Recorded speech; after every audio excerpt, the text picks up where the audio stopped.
Welcome to the Outliers podcast studio. We're at Left Coast Crime, and we are talking with some of the attendees, and it's our very great pleasure to welcome author Hal Glatzer to the microphones. Well, thank you, Teddy. It's glad to have you. You could call me Teddy or Terry or whatever you want. No word. It's okay.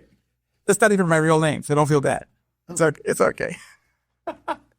And you are a prolific author. Take us a little bit through your life and career. Oh, well, I started writing my first mystery when I was in elementary school, and my teacher said, "Great imagination, terrible handwriting."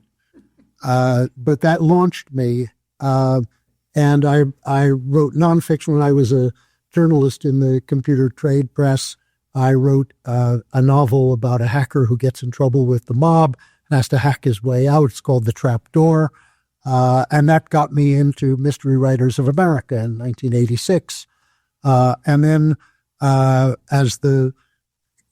the century turned, I had developed a script about a woman who's a working musician in the years just before the Second World War, because I play and sing the music of what's called the Great American Songbook from Tin Pan Alley and Broadway. And so I made her the heroine of 3 books, 2 of which were done in audio. One of which, she gets a gig with an all-girl swing band. I wrote the songs that the band plays and that you hear in the audio. And then I spent much more time doing music and doing things like community theater for a long time.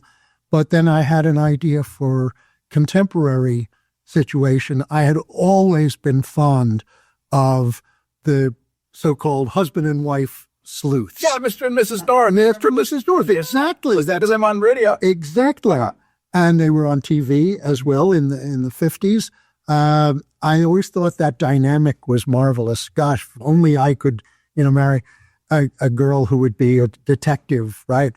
And so I started writing, but I have a twist on that. Most cozies are accidental detectives. So I distinguish between amateur detectives and accidental detectives. An amateur detective puts him or herself forward as Nancy Drew and Lord Peter Wimsey are amateur detectives. They put themselves forward, but they don't do it for money. They don't try to make a living at it. Different reasons. An accidental detective is what you find in most cozies. Someone is a bookseller, or they're a quilter, or they do something else. They're a lifeguard in a local beach or whatever. They are not law enforcement trained, but due to circumstances beyond their control, they are forced to solve a mystery, almost always a murder mystery, that they are somehow uniquely capable of doing this, even sometimes to great peril, to their own peril. So I thought it would be fun to have the husband and wife, but husband and wife, it's so, anybody could do that. How am I going to stand out from the crowd? That's the key question, isn't it, for any author? It's how to stand out. What'd you do? I made them friends with benefits. Explain that. They are married, but not to each other. They are in very fulfilling, very loving marriages that are wonderful for them, but their respective spouses are no longer into sex. His wife lost her libido in a difficult menopause and never wanted to get it back. So this is like a real life story. Well, it's something that happens to real people. Yeah. Her husband, the female protagonist, her husband got prostate cancer, and between the cancer and the treatment became impotent. And they're in their 60s. They're youngsters. Her husband is actually younger than she is, but they are big-time tennis players. They're the tennis champs of their tennis. So they haven't moved to pickleball yet? No, but he and his wife travel and they go to concerts. So they have a life that neither of them has any interest in leaving. He's Herman. She's Teddy. Theodora. She's Teddy. And they don't want to leave their marriage. They're not interested in breaking up their marriages. They don't have children at home.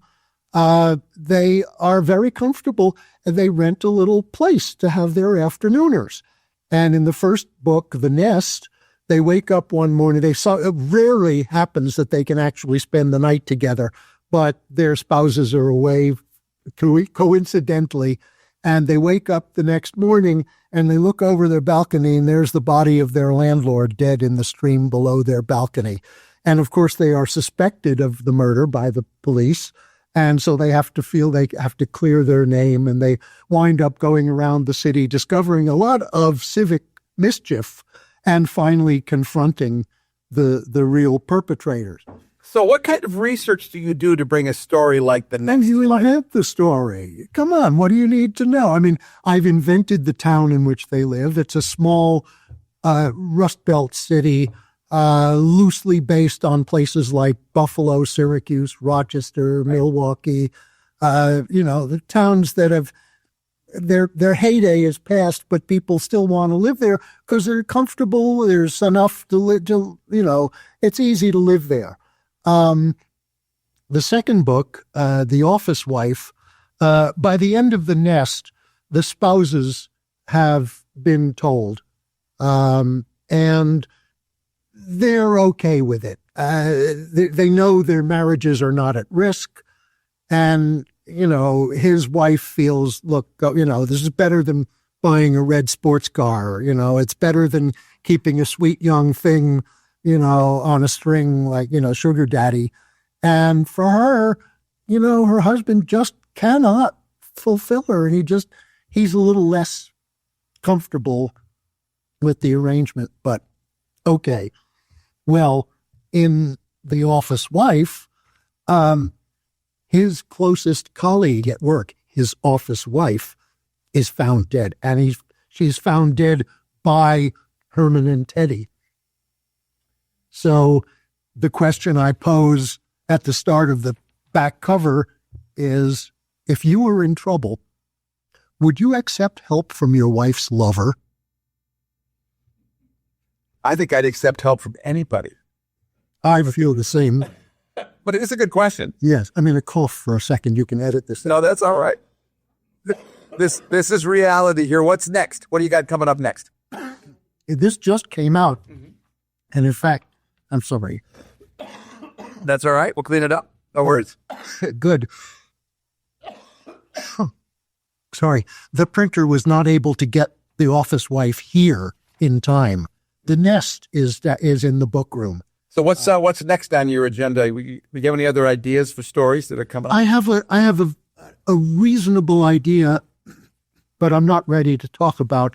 But I feel now that I'm calling The Office Wife the second book in the series, I owe it to the world at large to have at least a third book. I call my three Katy Green. The Katy Green is the working musician in the years before the war. I call my three Katy Green books a series. And I have a fourth book that I'd like to write, but I should probably write the third book in the Friends with Benefits series before I go back to the years before the war and give Katy another book. The books are The Nest and The Office Wife. They were written by our guest here in the Outliers Writing University studio, Hal Glatzer. His website is HalGlatzer.com. Correct. Hal, thanks for joining us. Thank you, Tyler. It's been a pleasure.